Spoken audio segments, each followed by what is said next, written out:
Welcome to Stories of Amazing Grace. The views and opinions expressed on Stories of Amazing Grace are those of the guests appearing on the program and do not necessarily reflect the views and opinions of the Madison Church of Christ or the producer of this program. Enjoy.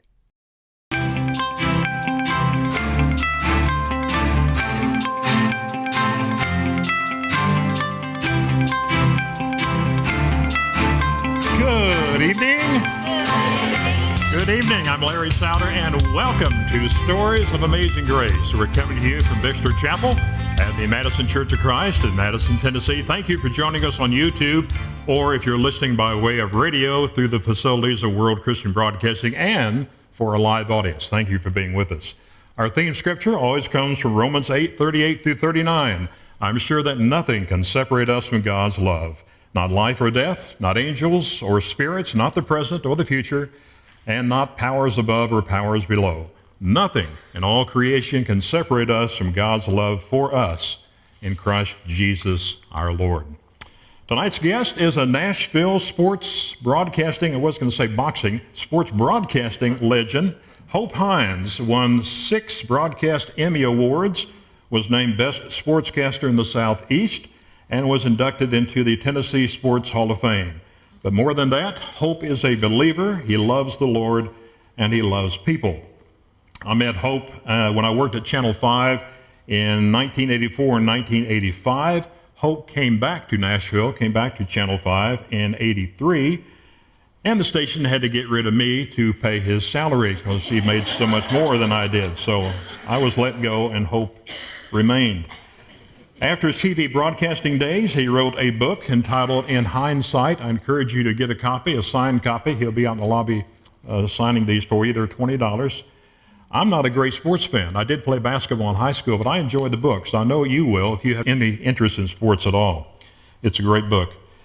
In Hines Sight, it chronicles many sports people he has met and offers lessons learned from those encounters. For instance, you say, well, on page 129, one lesson he learned: every successful person I have observed in my 40-plus years of sports broadcasting has worn that same invisible badge over their heart that says, I believe.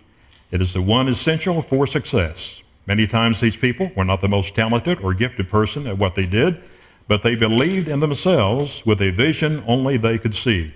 Then they practiced harder and outworked everybody else. As Napoleon Hill, the best-selling author of Think and Grow Rich, said, what the mind a man can conceive and believe, it can achieve. Well, I want you to take a look at this video, and then we will meet sports broadcasting legend Hope Hines. Will?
Understand football. I am so ignorant of it, so I said, hey, Hope, come on and I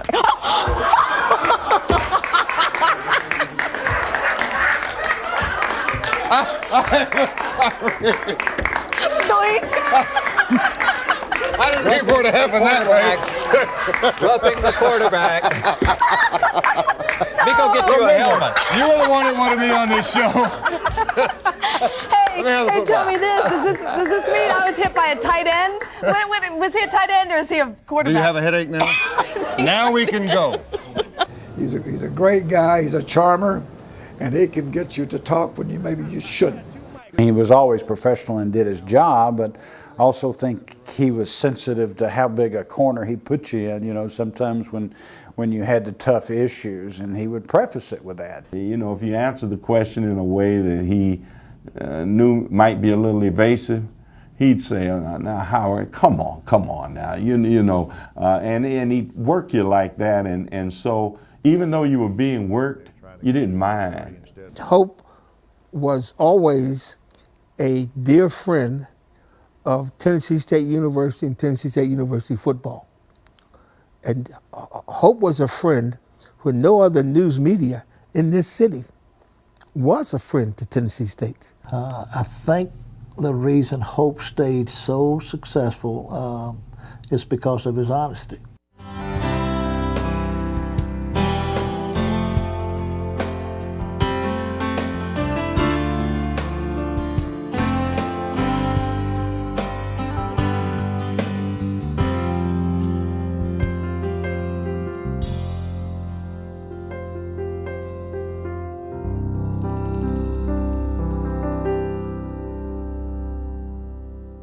Please make welcome Hope Hines.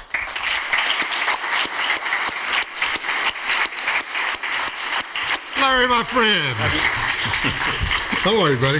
Have a seat. Have a seat. Thank you. That was almost like an obituary, wasn't it? Ooh, that was a lot of years and a lot of pounds ago. The memories of Hope. My goodness.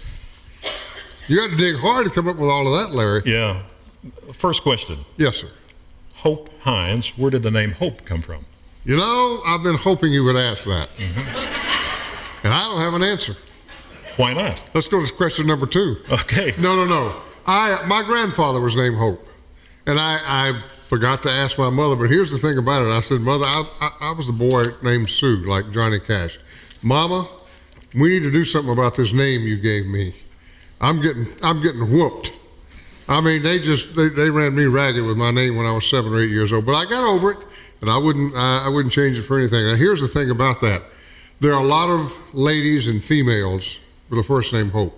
I've never met or heard of another guy with the first name Hope. Bob Hope, there are a lot of last name Hopes.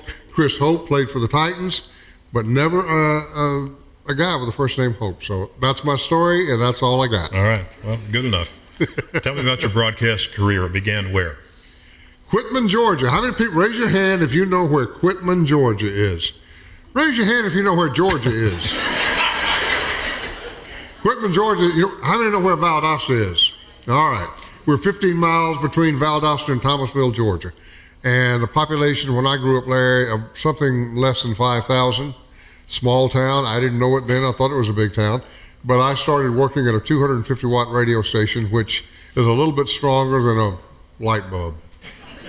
And I thought I was having the time of my life, and I was. And when I turned that switch on, I said, you know, this is what my life's going to be about. I loved it. And I started right there, and then it's all, did he mention I have a book? It's in the book, right. It's in the book. It's in the book. Now, was there something about horses that you had to feed or something? Well, there was the station manager, the owner of the station, it was a block house.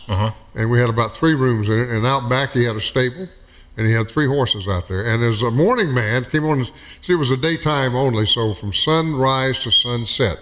Sunrise might have been 5:42 or something. Yeah. So I had to be there and sign it on. And whenever I would get there, part of my job was to feed the horses. Sure. They had to have it. So I'd get on the air, and sometimes I would forget to feed the horses.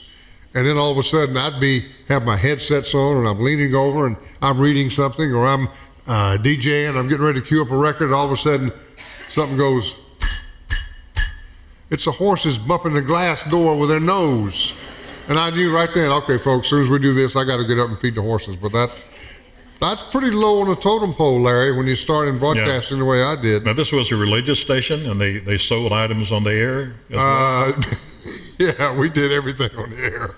We sold everything on the air. Yes. We had, on Sundays, we had live broadcast. We had a black pastor who would come in, and it was his wife. She'd play the piano. We had a piano in there. And, of course, he would preach and sell prayer cloths. Sure. Absolutely. So, yeah, and I think when he would come in and get ready to leave, they were on the air for a half hour, he would I think he would hand me a $5 bill, or maybe it was $8, and that was for the half hour, and I was supposed to give it to the station manager. Sometimes he got it, sometimes he didn't. That's it. No, that's not true. That's not true. But now, you got to understand, this is back in the early 60s, so $5 in 1960 was a whole lot of money. Let's talk about the start, what I think is the start of your spiritual journey, and a fellow named Paul Jenkins. Paul Jenkins, I'm going to the University of Georgia. Come on. Oh, what? All right, I'm going to the University of Georgia, and I'm working in a radio station because I'm married and I have children, and I have to work my way through school. So, and I met this guy by the name of Paul Jenkins. I don't even recall how we met, but on the golf course somewhere. I played golf, and he loved golf. And when I met Paul was not the kind of man that you would befriend right off the bat, and I'll tell you why. Paul was on a football scholarship at Clemson University, and his father was a crop duster. How many people know what a crop duster is? And so it was in the summer months of 1967. He was going back to school. He had also learned how to fly the open cockpit biplane, 2 double wings there, of the crop duster. And so it was a late July afternoon. He was flying over the final crop that he was either spreading fertilizer or poison, whichever it was, and he turned around to look behind him to see how evenly it was being spread out behind him. And he lingered a little bit too long, and when he turned around, the propeller and the wheels got caught in power lines and a pine thicket, and he doubled and flipped over end. The fuel cell burst. Gasoline was sprayed all over his body. He said, the cartilage, I could hear the cartilage in my ears and my nose burning. It was that bad. And he said, of course, my clothes were on fire. He tried to unhook the steel seatbelt with his hand, and it just peeled the skin off. He said, I don't know how I did it, but I beat the side of the plane out and jumped on the ground and rolled because I was burning up. I made it to a dirt road, he says, and here comes a gentleman in a truck along, and he stops, and he looks at me, and I could see through the glass his eyes went like this. Well, by this time, Paul's body had begun to swell. He had been burned so much. The guy took him to a small county hospital. They couldn't do anything for him. They took him to Atlanta. Atlanta says, we've got to fly you to the Houston Burn Center, which is one of the greatest in the world. Paul says that he was 30,000 feet somewhere between Atlanta and Houston, and a team of doctors and nurses were frantically working over him, just trying to save his life. And he heard the doctor say to nobody in particular, this man has one chance in 10,000 of being alive when we land. Paul says, I wasn't a religious man. I went to church and school most of my young life. He said, but I didn't know God or Jesus Christ as my Lord. And he said, but at that moment, he said, within my spirit and in my soul, I cried out, God, if you'll save me, if you'll let me live, I'll spend the rest of my life serving you. And he did, and that plane landed. And after about 2 years of plastic surgery on 21 or more operations, Paul Jenkins looked like a dead man walking. You can imagine if your skin is burned. He was burned on 67% of his body. But, he says, Hope, I know I'm good looking. Every time I walk down the street, everybody turns and looks at me. And that's why I say when you first saw Paul Jenkins, he's not the kind of person you'd walk up to and want him a friend. But you see, here's what happened. God kept his bargain. He didn't change him from the outside. Didn't do a thing for his body or the way he looked. Completely changed him on the inside, which is all that counts, which is all that matters. And it was because of Paul and him talking to me about his journey and his spiritual journey with God that I began to read the Bible more earnestly than I ever had in my life. And I got to take the story a little bit further. There was a Baptist preacher who came in every Wednesday, and I was a DJ, and he would preach on the other side of the glass for 15 minutes. He came out one day, and I says, Gene, I said, I've been reading the Bible, but I'm not getting much. He said, what are you reading? I said, I'm reading Revelation. He said, oh, my God. No wonder you're not getting anything out of it. He says, well, I may have some keys for you. He said, what time do you get off? I said, 3 o'clock. He said, I'll see you then. All right, 3 o'clock comes. I walk out of the back of the station, and I've forgotten that he said he was going to meet me and I was going to meet him. And I looked over there in that little blue Beetle Volkswagen sitting over there, and I said, oh, my gosh, he's going to try to save me today. And I said, I ain't got time to see this man. I got to go. All of a sudden he stepped out and waved. Well, I was caught then. I had to go over. I sat down. He had a Bible in his lap. He started reading to me various verses in the Bible. And in about 3 minutes, tears were just rolling down my cheeks. And he just stopped, put his hand on my shoulder and said, Hope, are you ready to accept Christ as your Lord and Savior? You ever seen a guy getting on his knees in a Beetle Volkswagen? I don't remember if I did exactly, but I think I tried to. And right then, he accepted Christ as my Lord and Savior. That's how it happened with Paul Jenkins, because Paul was the guy that kind of guided me in that direction. God had been dealing with me for a couple of years before that, but God, I'll get back to you. I ain't got time right now. I'll get back to you. Just hang on. Thank God he did. So that was a turning point. It was. Now, I wish I could sit here and tell you that I was a true, dyed blue Christian after that. I wasn't. I had a lot of prodigal son times, moments, but the amazing thing is, here it is right here. Amazing grace is what it's all about. And he did not turn me loose. He did not let me go. When I was in the valley, he was right there with me. I didn't know it, and I didn't allow him to be, but he was, and that's the God that we serve. Tell me about Channel 5.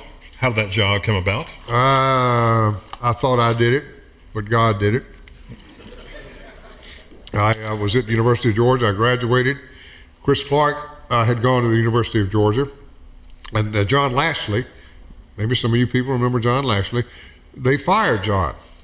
And so Chris called the dean of the journalism school and said, hey, we're looking for a sports guy.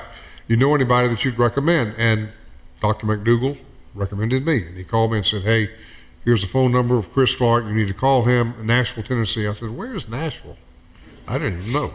So anyway, I called Chris. He said, well, send me a videotape. I had to laugh. A videotape of what? I'd done radio. I said, I think God just put this in my heart. I got to be in Nashville next week. Could we see you then? Oh, yeah, that'll be fine. So I go up and I talk to them. I had no idea that they were really going to hire me because I had never had any done TV at all. And I was competing with people that had 2 and 5 years. And so I walked out of there and I said, I'll never hear from them again. 2 weeks later, they called me and said, we want to fly you up to Nashville. I said, oh, really? So now I flew back and they offered me the job. And that's what happened. You were happy, but then... Then my good buddy and your good buddy, Chuck Cooper, who was my very best friend in college, well, let me just tell you a story. So I'm sitting there after I had accepted the job at Channel 5. My wife was out working, and the phone rings, and it says, Mr. Hines? I said, yes, ma'am.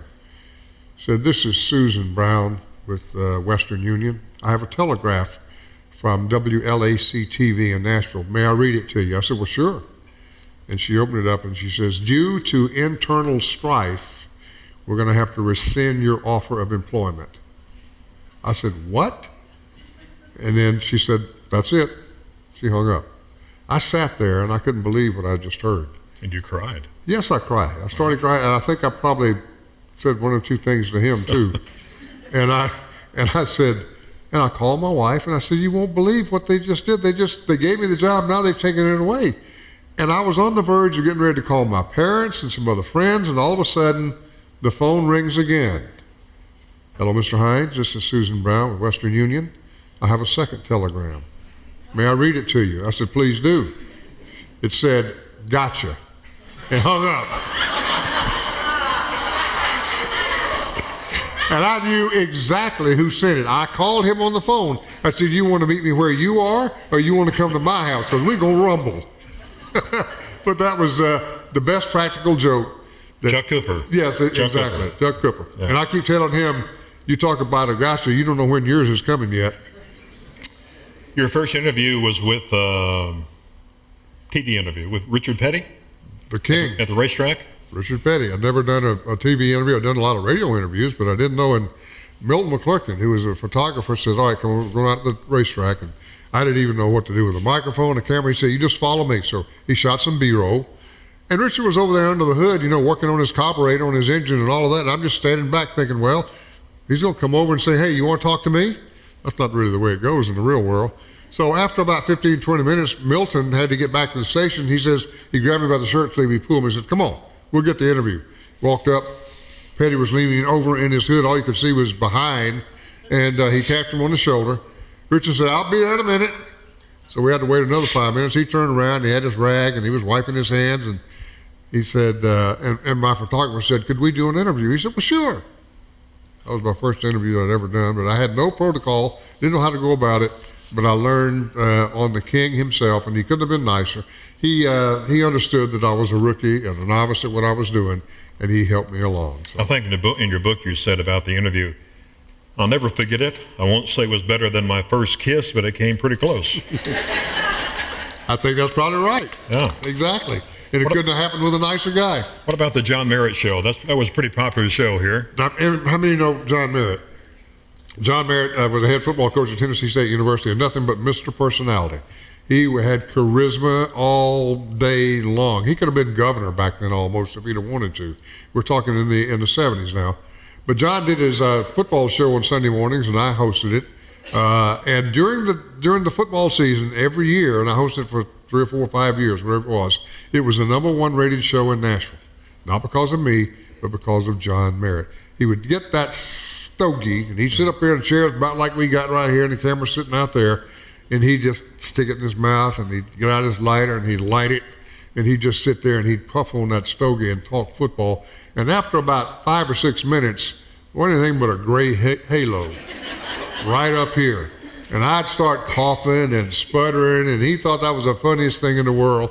But he was a great guy, and his show was just terrific to watch because he was just that kind of personality.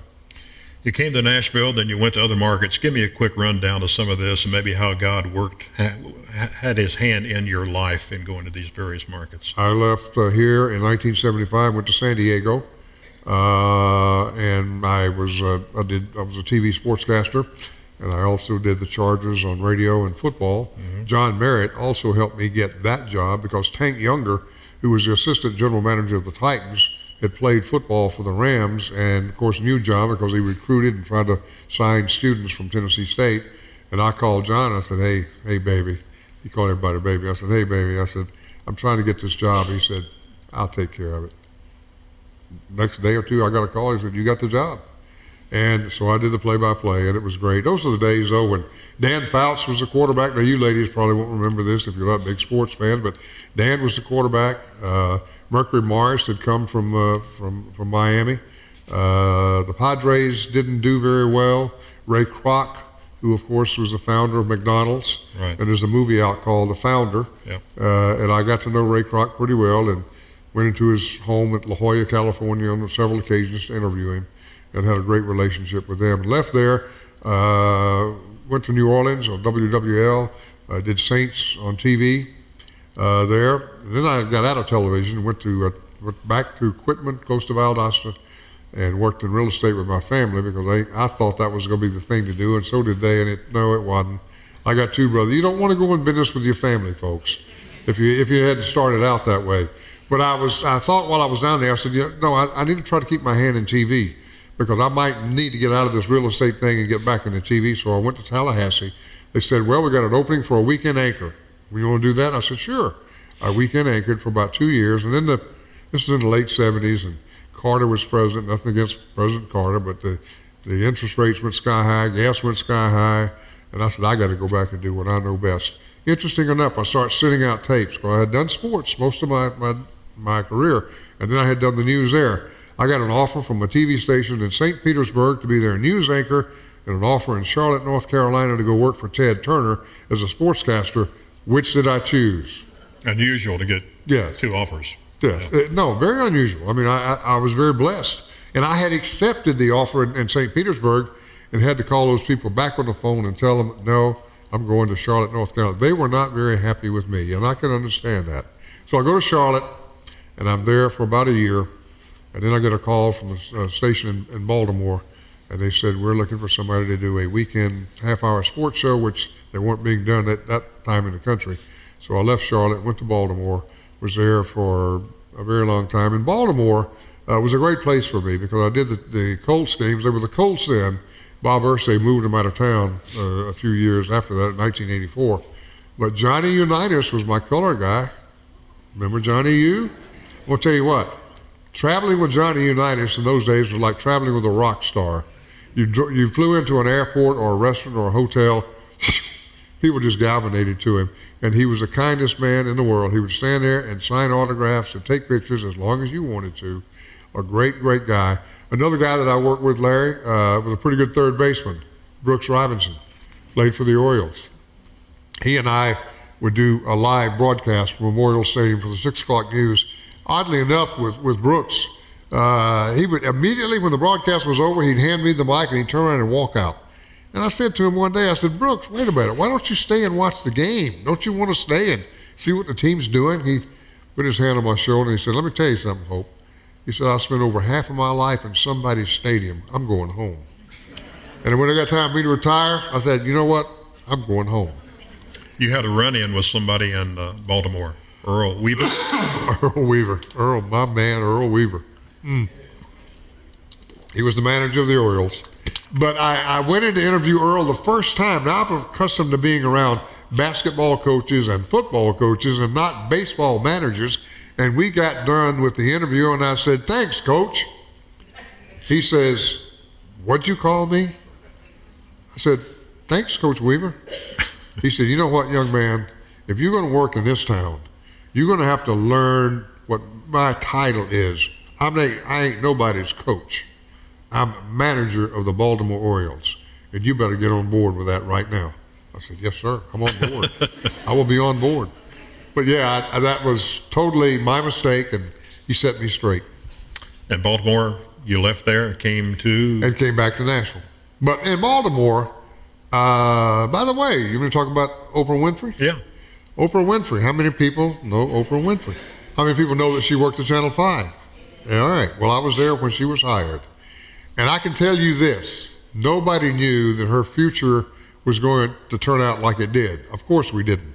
But I can tell you also this, that we also knew, all of us that were around her, this girl, because she was only a girl, she was only 19 years old. She was a sophomore at Tennessee State. I said, this girl is special. She's got something that none of us have. She just had that ability for gift and gab. She loved people, and it just showed. And boy, she was a find if there ever was one. When I went to Baltimore, she had left Channel 5 and was at Baltimore.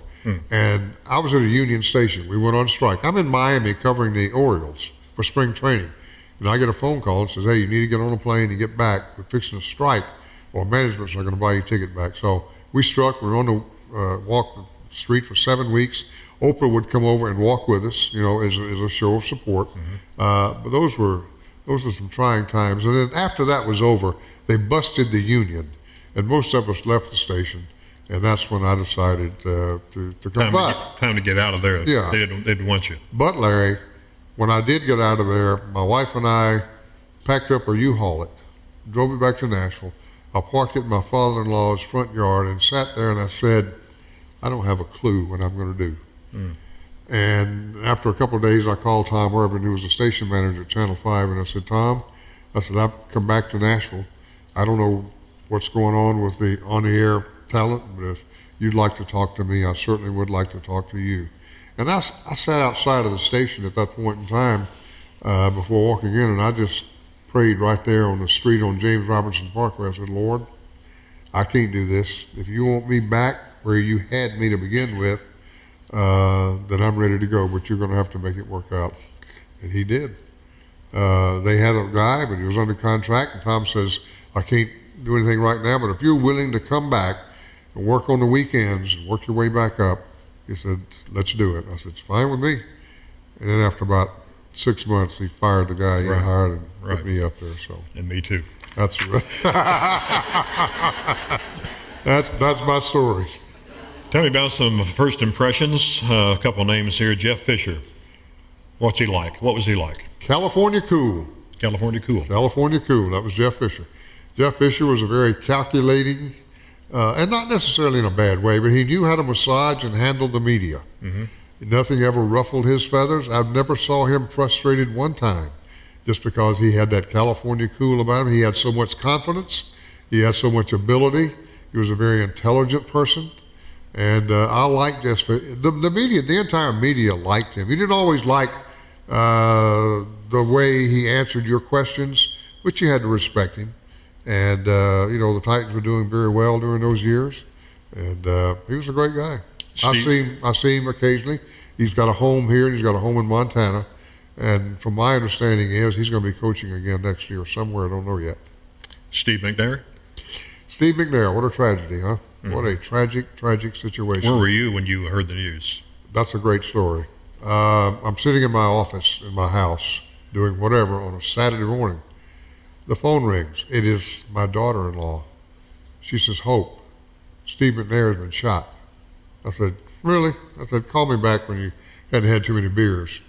She said, no, it's true. I said, well, I got to have more than you just telling me he'd been shot. She says, okay, hold on. She went over there and I could hear people talking. This lady gets on the phone. She says, Hope, my husband is a Metro cop. He's here now. Steve McNair has been shot. I hung that phone up as quick as I could. I called the station. I said, I'm on the way. We got to break in right now. I said, I don't care what's on the air. We need to get me up there on set and whoever's the anchor for the day. And we did, and we were flying by the seat of our pants about information, just like a lot of cable, you watch them today with tragic things happen. Not all the information is available, so you just sit there and you talk. But that's how I heard, and we were the first station to put it on the air. It was just one of those, almost a God moment, where the phone rings and there's the information, and I didn't believe it. Well, who would? It's like saying so-and-so got shot. Well, really? Okay. Yeah, he was tough as nails. Yes, he was. Quarterback. Yes, he was. He was tough. As a matter of fact, he had a back problem. He had to have back surgery, and he was so tough. And before that, he had to have a root canal. And he went in and he told the dentist, he said, no pain medication. The dentist says, you can't do that. Steve says, I can do it. And the dentist, and I know, he says, that man sat right there. I performed a root canal. He didn't open his mouth. But he didn't say a word. He didn't wince. Yeah. That's how tough Steve McNair was. And so he would be so injured during the week he wouldn't practice, but on Sunday afternoon, he would tee it up. That's the kind of guy he was. Wow. The greatest. Let's play a video first before you comment. Okay. Muhammad Ali. Go ahead. Let's take a look at this. This is unexpected. I didn't know you would invite me to do this. Oh, hold it. You must be on boxing position and just have a little dance like we're boxing and just for 1 second. I have to time it. And for 1 second. Right there, see? Whom would you like to fight and where and when? I'd like to fight whoever you think's the best. I'm not sure that there's anybody left, really, for you to fight. You. That may come about someday. Thank you for coming Just by. stay in shape. I want you so bad, I just get tired. I done made you great in this country and you still popping off. I want you bad. Oh, wait, let's get the facts straight. I made you. You made me. Nobody knew you. You made me. I took a poor little kid from Lowerville and made me. Let's put it on the thing. Anybody who didn't watch football didn't know you. Come on, it gets back with the interview now. Number 2. The body is now aging. You ready? A shell of what it used to be. What am I going to do? The man's beset by fear. What are you going to do to George for me?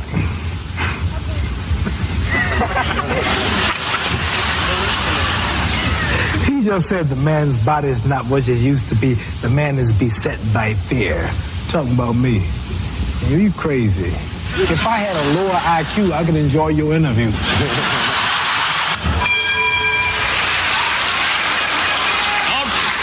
Touch me.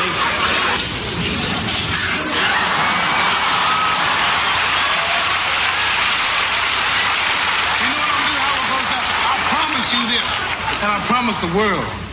People want to see me slap you. They want to see me do something to you, and that's against the law. But I'll tell you what, one of these days, I promise you, the next time you get in the ring agitating with me, I hope you're there on my last fight. I swear I'm going to pull it off.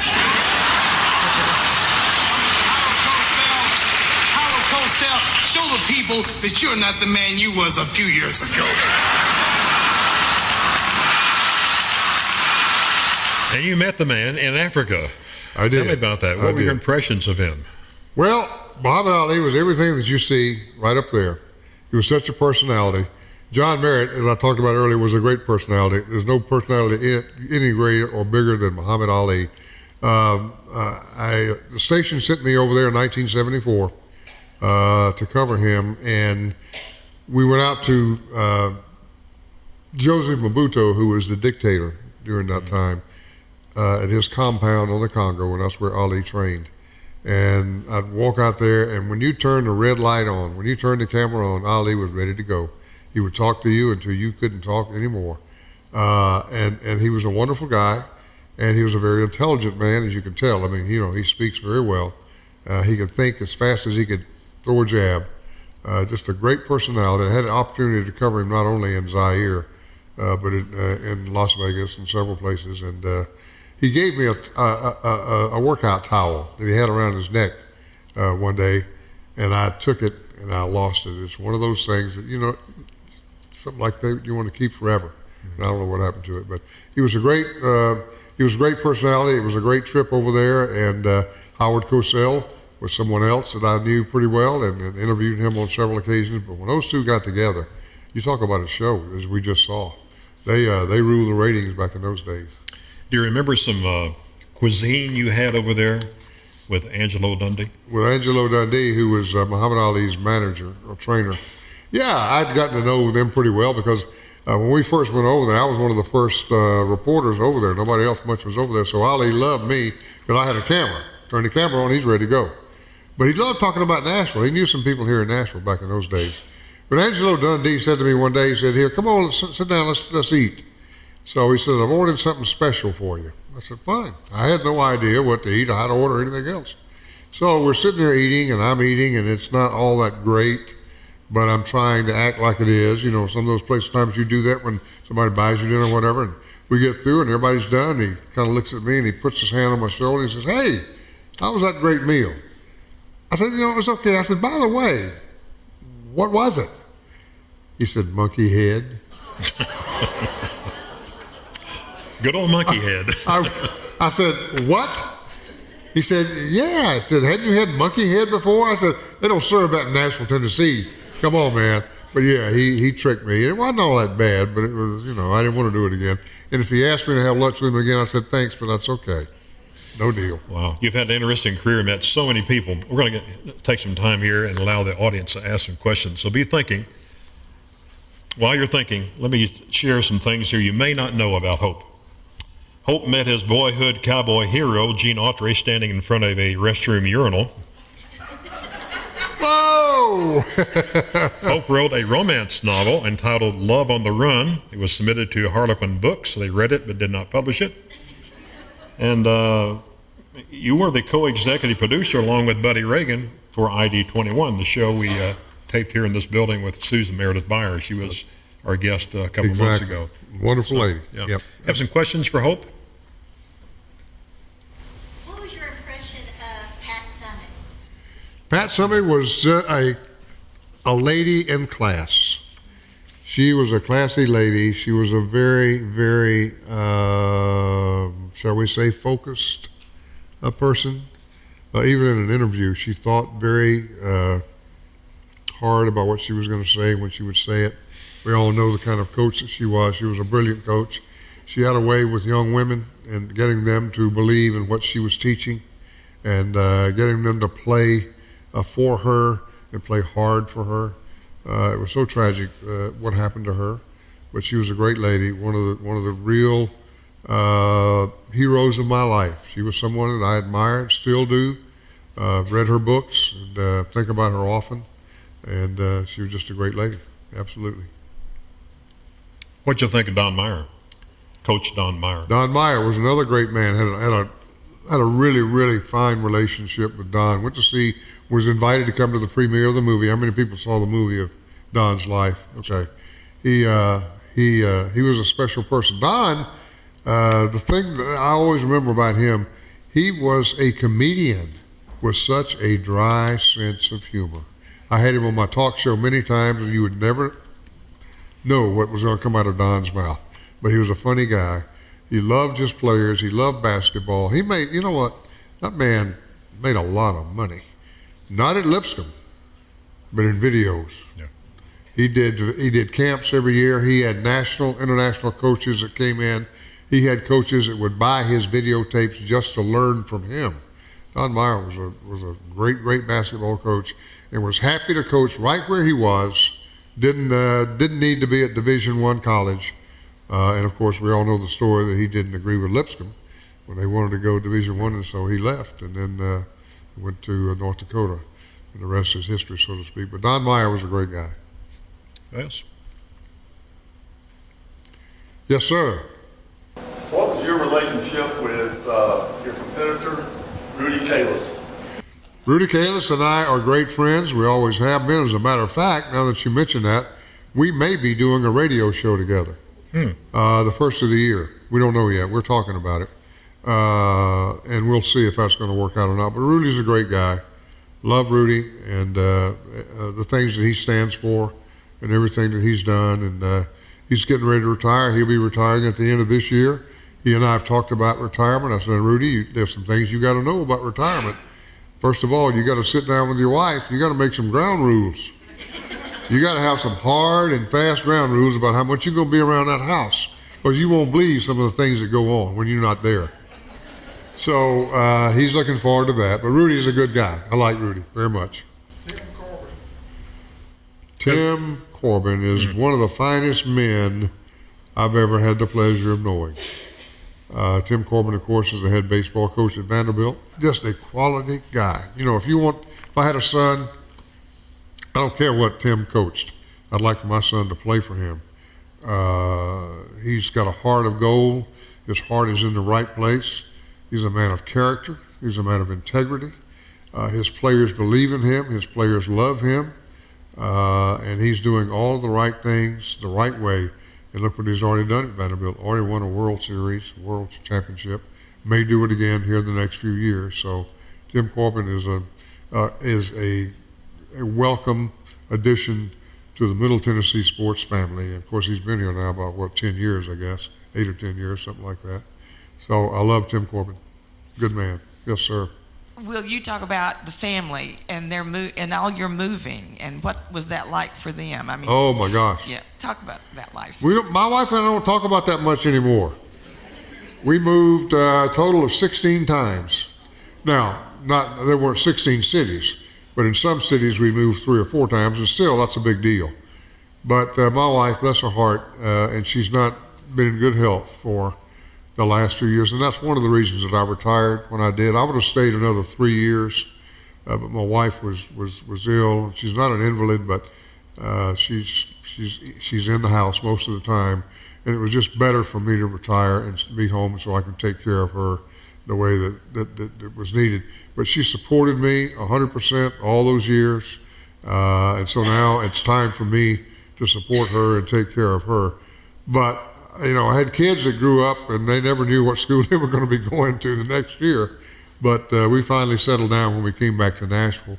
Every place we went was a great city for us. There were just wonderful things that we saw and people we met, friends we made over the years. And I wouldn't take anything for it. It's a toll on your family, though. When you do that, it's like being a coach. You know, coaches, they up and move and they get fired, or they do this, or do that, and they want to move on. You see, I was out chasing the carrot. You know, you chase it for the next thing that's bigger and better. Well, it didn't take many stations, Larry, for me to understand. Bigger is not necessarily always better. And coming back to Nashville in 1983 was a godsend. It was in God's plan. There's no doubt about that in my mind. I had very little to do with it. The circumstances that led up to that, he orchestrated as well. So it was all planned out, and all I had to do was just listen to what he was telling me. Listen to my wife. He spoke through her. You know what happened that day? We're sitting there at a table, and I'm out of work because I said, I'm not going to work. And I told her, I said, maybe you ought to go get a job for a while. I did, I told her.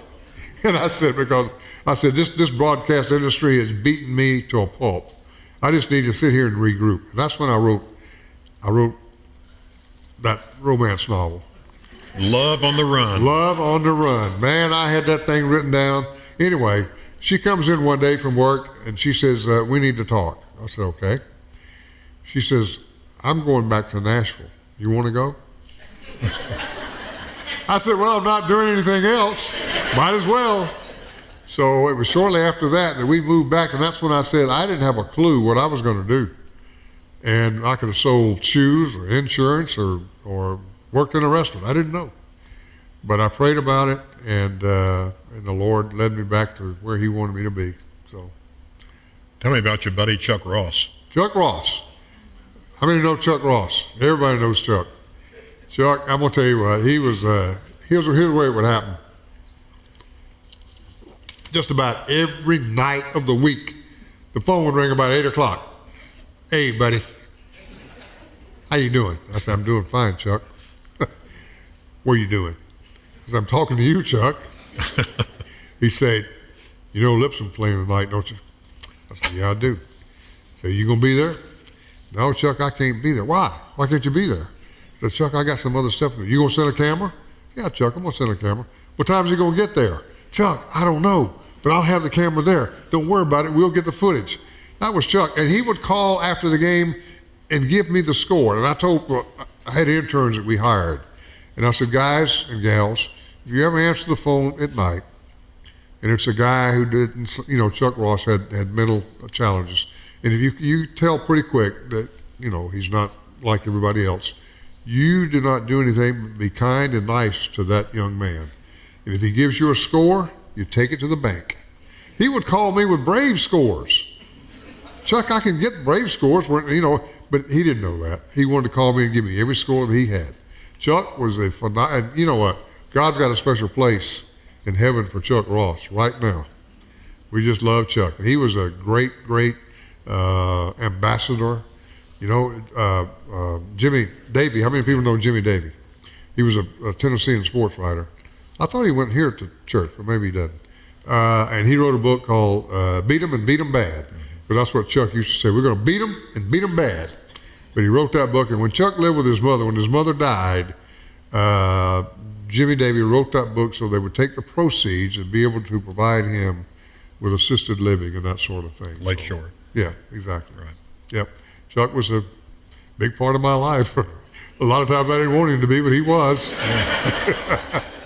Anybody else? What is your most memorable interview?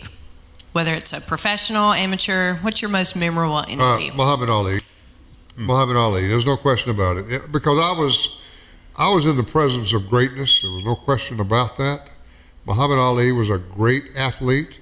He was everybody knew him around the world. He could go anywhere in the world and be recognized. But he was probably the top of the list of the people that I've interviewed, that I enjoy interviewing and talking to. There were so many. Some of names you might know, some names that you might not know. But Ali was there at the top of the list. Arnold Palmer, Jack Nicklaus, Gary Player, a lot of golfers, and I'm a golfer, so naturally, and I covered the Masters many, many times, and so had the opportunity to cover all of those people. Billie Jean King, she's got a movie out right now. Have I got time for a Billie Jean King story? Why not? Why not? Billie Jean King came here to play in a Virginia Slims tournament back in the 70s, and they were playing it, and so I had my photographer out. She was in the championship game, and she lost it. Well, I said to my photographer, I said, let's go interview Billie Jean King. So I went in to talk to her. Her people said, we're not doing any interviews, no interviews. And I thought to myself, wait a minute. Billie Jean, you owe it to do an interview, even if you've lost. I don't care if you're mad, I understand that, but let's be a sportsman here. Let's step up. Suck it up, lady. I didn't say that to her, but I'm saying to myself, you're going to talk to me before the day's over. I said that to me. Mm-hmm. So she goes into the locker room, they close the door. I tell my photographer, I said, stand right here, roll the camera. I knock on the door. Door opens. She's opening the door. I said, Billie Jean, can I get an interview? Bam! Slams the door. I said, oh no, I'm going to win this one. So I said, stand right there, roll the camera. Knocked on the door again. Door opens. Here she comes walking out, but she's got 3 or 4 people in front of her protecting her to get out. I stick my microphone in there and I say something to her. She says, who do you think you are? And I said, Billie Jean, I'm just a reporter here in Nashville. I just want to ask you a question about the defeat. I'm not talking to you. I got to catch a plane. Well, I had already checked. She was not checking a plane. Billie Jean, you're not flying out of here tonight. how do you know? I said, I'm a reporter. She says, this is the worst I have ever been treated in my life. Security. Wow. I had to leave. Wow. I went back. I put it on the air just as it happened. I said, I will have the last say here. Now, I got a lot of phone calls from people who started questioning my ancestry from the get-go. And I had some people who thought it was the funniest thing they had ever seen in their life. Now, I'm in Baltimore. Billie Jean King is in Baltimore. This is about 5 or 6 years later. I have an opportunity to go interview her. And I said, this is going to be fun. So I go and I sit down and I interview her. We had a great conversation. When we get done, I said to her, I said, Billie Jean, look at me real close. She says, why? I said, do you remember an interview with a guy in Nashville, Tennessee? She says, you're the one. I said, and we had a great talk, and we kind of laughed about it at that point. But no, she was pretty upset that day. Yeah. But that's my Billie Jean King story. Wow. There's one more, I think, back in the back here. Joe Gillum. What you know about Joe Gillum? Joe Gillum. Jefferson Street had a hard life, guys. You know, he was into drugs for a lot of years. When I was in Baltimore, he had gone so low that he was playing semi-pro football up there, and he was in the drug alleys all the time, and they would pick him up. We'd do stories on it. I've known Joey ever since the mid-1970s. Such a tragic story. And when he came back to Nashville, he was on the street. I mean, they had kicked him out of the house. Such a tragic story. But he would come by the station from time to time and ask to see me, and I would go up, and he'd say, Hope, can you lend me $20? And I would, give him money and all of that. But it was a sad thing. And he got straightened out, and then he had a heart attack on Christmas Eve, and he died. His father, Joe, prince of a man. I've never met a more gentleman man in all of my life than Joe Gillum Sr. That whole family was just a great family. So I miss Joey, and I miss Joe Sr. That whole staff under John Merritt at Tennessee State was memorable. We could go on and on. Well, why don't we? Well, I don't know. You gonna run out of videotape? Actually, we got one more piece here we could show. Saturday Night Live. Oh, Saturday You Night were on Live. Saturday Night Live, in Wow. a sense. Whoa. Let's play the piece and you can talk about it. Just put on the music, get a feel for it. All right, guys. And action. Rock, turn. Good. Jessica, turn. Nice. Now, Hope, turn. Turn, Hope. Hope, turn the camera. Right, cut. It's the Channel 5 Santa Barbara Action News team with Rock Like Up, Jessica Daniels, and the Eye in the Sky traffic report with Hope Hines. Okay, tell me the history. Tell me the background of this. Well, that was a Saturday night skit, and apparently that when they do those skits on Saturday night, they do a warm-up for the audience, to let them see what's coming and that sort of thing, and try to make sure they get their lines right. So apparently, and I learned this afterwards, they were doing that skit, and they said, we need the name of a sportscaster. Guy in the back raised his hand, he said, Hope Hines. He was from Nashville, obviously, and they used that. And that was, now, I didn't see it. Sunday morning, I'm getting up, I think I'm going to church, or I should have been going to church. That's right. I'll say I was going to church. And my wife says to me, come here, I want to show you something. I said, honey, we're going to be late. We got to go. She says, Hope, come here. I got to show you something. Now, when she said it the second time, I know. Go sit your butt down. So I did, and she played that, and my mouth fell open like that. I thought, wow. And the phone just lit up all the next 2 days from people across the country and people I knew in different places, and the media here in town, and went on the radio talk shows. Channel 5 did a story and the whole thing. It was a fun deal. I had nothing absolutely to do with it. But it was just one of those things that happens in life, and it made me an international star. No. Besides meeting all these sports people, one of the perks Yes, I know it. is this picture coming up here. Being with cheerleaders. Oh, my Why are you goodness. in black and white and they're in color? What's the deal here? That was a promo we did at Channel 5 one year, and I don't know what they were doing there, what it was. I don't know what it was. But you enjoyed it, evidently. I think so. Yeah. I had a smile on my face. Yeah. Yeah. Thank you for being with us, Hope. Thank you, Larry, and thank you, ladies and gentlemen. Thank you.